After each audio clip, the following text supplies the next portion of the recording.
Now observe what happened. These investors are now secure from the fact that whatsoever may happen to this bank, whether it goes bankrupt, whether it make incorrect decision and gives it money of 400 million to XYZ corporation, whatsoever may be the scenario, they are safe because they have taken the securities from this limited company which is only dealing in these four assets. So only in case the credit value of these four assets deteriorate, there would be an issue. But in no other case, the bank's decision by investing in a corporation like XYZ Corporation, which no one knows about it, affects the credit rating or credit worthiness of these assets.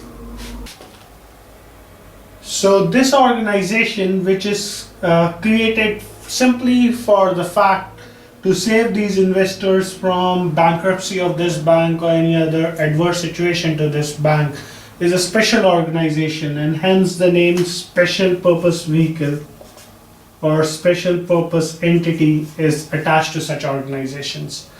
They are only created for the fact to manage these assets and ensure that these investors don't feel wary about the fact what happens in case a bank makes an incorrect decision. Finally, last but not the least, these securities which are issued.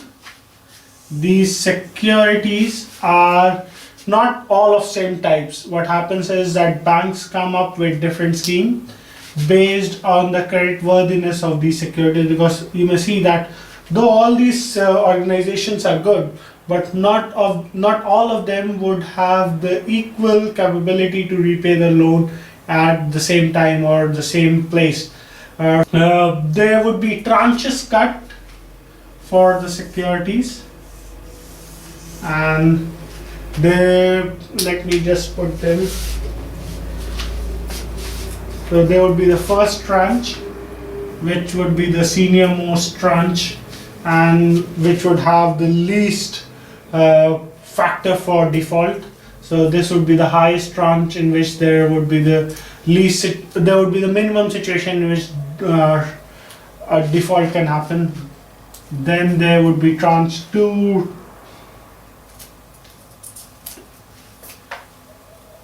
tranche 3,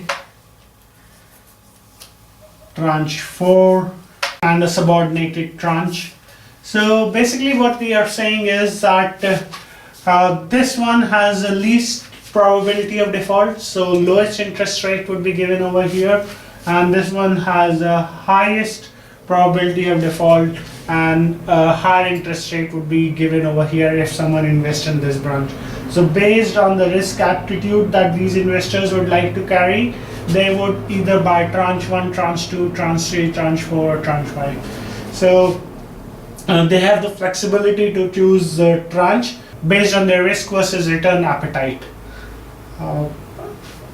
One more thing is there, that in case of a loss, first this subordinated tranche would take all the effect, then this tranche would take, then tranche number 3 would take the effect, and tranche number 2 later.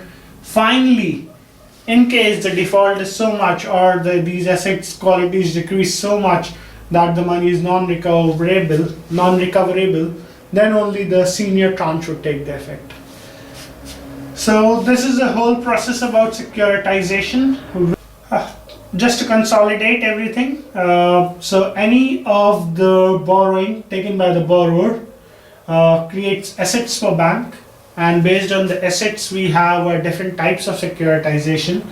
To keep the things simple, banks sell these assets to these investors, or the originators sell these assets to these investors through a special purpose vehicle, which is only created for the fact to manage these assets, which were initially thought about for selling or for generating these securities.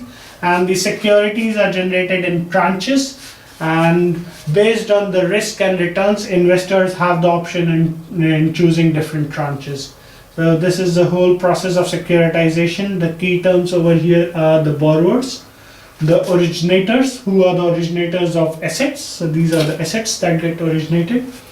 The special purpose vehicle or special purpose entity who comes into existence to save these investors from the fear of bankruptcy of this bank, or in any case what happens in case banks does a wrong decision. And these have a different risk appetite, so they choose one of the different tranches of securities based on the returns they expect and the risk they are ready to take. Thank you.